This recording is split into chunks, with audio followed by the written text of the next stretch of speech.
We're here at the closed Venice Beach Pier, where Chris King is reading Charles Bukowski.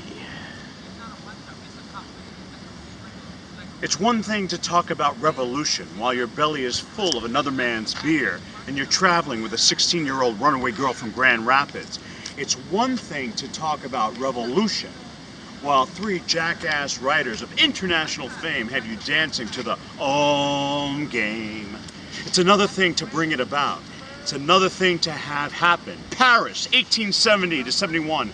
20,000 people murdered in the streets. The streets as red with blood as white as with rain. And the rats coming out and eating at the bodies. And the people hungered, ravaged, no longer knowing what it meant. Coming out and yanking the rats off the corpses and eating the rats. And where is Paris tonight? And what is Paris tonight? And my buddy is gonna add shit on top of this and he smiles. Well, he's 20 and mostly reads poetry. And poetry is just a wet rag in the dishpan. But the revolutionaries are going to burn the museum. They figure burning answers everything. They burn their grandmother if she couldn't run fast enough. And then they're going to look around for water or for somebody who can do an appendectomy or something like that, or somebody who can keep the truly insane from cutting the throats as they sleep. And they're going to find out how many rats live in a city, not human rats, but rats. And they're going to find out that the rats are the last things that drown, burn, starve, that they are the first things that can find food and water because they have been doing it so for centuries without help.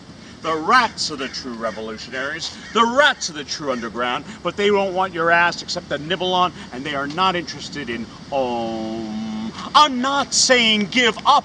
I am for the true human spirit wherever it is, wherever it has been hiding, whatever it is. But beware of the cowboys who make it sound so good and leave you out on a plateau with 4 hardcore cops and 8 or 9 National Guard boys and only your belly button as a last prayer. The boys screaming for your sacrifice in the public parks are usually the furthest away when the shooting begins. They want to live, to write their memoirs. It used to be the religion con, not the big church con. That was a drag. Everybody bored, including the preacher. But the little storefront places painted white, Jesus, how they carried on. I used to go in drunk and sit there and watch, especially after I was 86th at the bars. It beat going home and beating my meat. The best religious con places were LA, followed by New York and Philly. Those preachers were artists, man. They almost had me rolling on the floor too. Most of those preachers recovering from hangovers, bloodshot eyes, needing more money for something to drink, or maybe even a pop, hell, I don't know.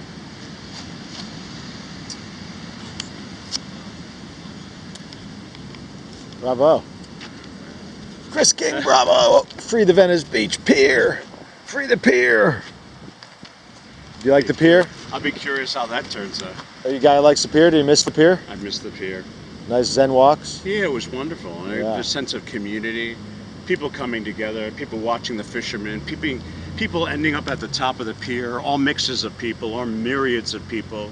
A lot of room out there, a lot of fresh air for people. Yeah, and it was to be important healthy. for people to come together while they weren't technically coming together, but they were coming together because they were all at the pier. What a nice open space. Let's get it open, huh? Nice read, Chris King.